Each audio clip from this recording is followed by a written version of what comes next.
All right, we've got the bare Keystone library file. I'm going to change the resolution so that I can see detail a little better and turn it realistic.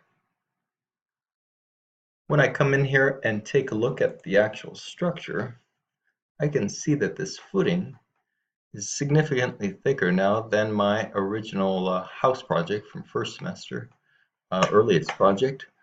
So this one's got a much more significant. If you went to the top of the footer, bottom of the footer, and did a view, you could actually take a quick peek at the structure. That's sort of interesting because the footings are designed completely different than most residential footings.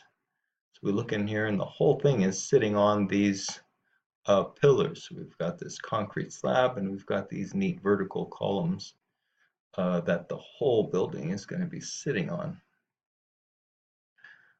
What I would like to do, so ground level eventually is going to be at the bottom of these doors here. But since these doors are not very aesthetic, as my first step, I'm just going to kill them, delete them out of there so that I have a nice wall that's a clean slate. And the back ones, I may choose to get rid of those too, but they're not in the way for what I'm going to do to start with. All right, as my first step, I think I'm going to add a new view on my ground floor. So I've got ground floor here, I got second floor. We're going to be operating in the ground floor and second floor for the vast majority of the project. So if I take a look at this ground floor, I can see three-dimensional view from a bird's eye view, but it would be nice to get a ground level view of it as well. So I'm just going to add another camera view on that level to shoot across it visually, so that I can kind of see what modifications are happening and see if I'm content with the changes that I'm making. So what I'd like to do is to see if I can get rid of some of these vertical columns and soften them up with a wall structure that has a shape, and I'm going to use cylinders up these vertical steel columns. So in going back to my ground floor, I'm going to throw in some architectural walls. And I'm going to select a interior design, interior wall that has minimum thickness. The shape that I'm going to use that I can use off this palette is I'm going to use cylinders, so they're going to be in a circular pattern, and then with the triangle I'm just going to center them on my columns and draw in some circles. So pick the center, click on the center. I type in a 2-inch diameter or a 2-foot diameter for these. You could copy them, but these draw out pretty quick if you just do a 2 and an enter at each of those midpoint spots. So I'm done for the time being. I'm going to get out of that tool and come back out in 3D view just to see what we've done. So we've added these walls around the vertical columns. If I go to the other view the only thing I can clearly obviously see is that they're not going to be they're not set right now to the current height that I really want them to go all the way up to the second floor. So let's fix that. Now notice that these ones that are closest to this view are going to go up to the floor, as these ones are actually a part of an interior. So these ones being interior, they're going to be inside the second level. So I'm going to send those to a different height. So I'm going to do them independently. So if I go to my ground floor again, if I pick these individually, I'm just going to select, I've got a wall there. I'm going to hold my control key down and just select the ones that are going to go up to the second floor. So this top constraint I'm going to pick will be just, hey, let's send them to the second floor. I could do an offset eventually and bring them down a bit, but I think that will work for now. If I take a look just to see what modification, now I've sent them up and they've extended now all the way to the floor. If I do my ground floor columns that were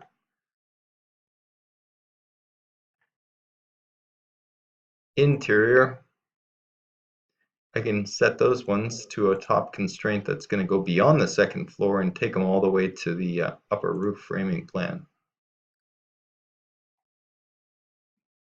So those ones are going to extend all the way up through the second level to continue on up to that second level ceiling.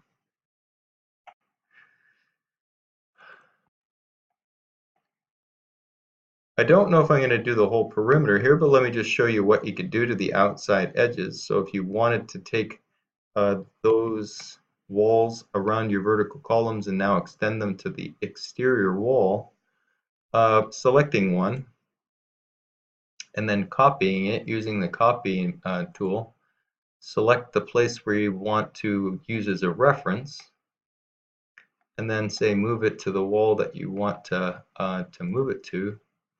And the process of copying these elements over to the exterior wall is actually a pretty quick one. So if I take that thing, copy that piece, reference, and then move to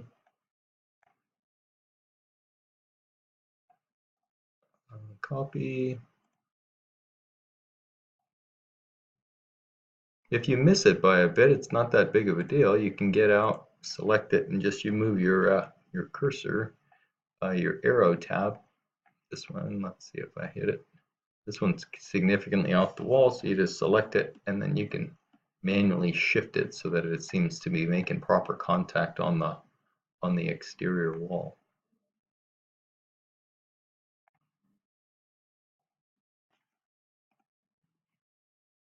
If you do extend it all the way to the wall, it actually seems like it joins together properly. So let's take a look and see if that's and then the nice thing about copying these ones over is that when you copy them from the interior to the exterior, you're going to get the heights to transition properly too. This one I'm going to be careful with and do later because there's going to be a wall and some other features that get added there, so I don't know if I necessarily need to extend that one up. Let's try that for the other two walls, and then this front wall, since it's going to possibly have a curtain wall with windows on it, I might leave this one out. I'm not exactly sure what kind of design I'm going to have for window space in that front. So if I wanted to take this this element here and rotate it over into there, I'm going to copy it first. So a bunch of ways you could do this one. So if I take it over there, I can copy him, but then obviously he's in the wrong rotation or the wrong orientation. So now using, so that piece is still selected. I'm going to pick a reference and rotate it in. I missed my reference point. So I'm going to rotate that guy from starting point. So I'm going to just, it's going to be a 90 degrees. So from starting point to finish is a 90-degree rotation. So we made a mess of that. And now I just want to shift it over so that he makes proper contact with the exterior wall. Since that guy's already in the right orientation, let's make our life easier by going modify. So if I select that guy and I copy him over,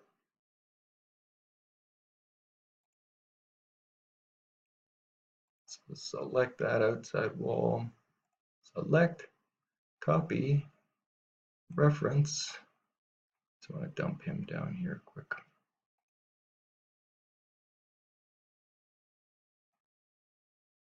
So the corners still need to go down, but I think you get the general idea, and you can use different patterns. It's going to change the interior view significantly if you were to use a rectangle or a pentagon. You could even use combinations.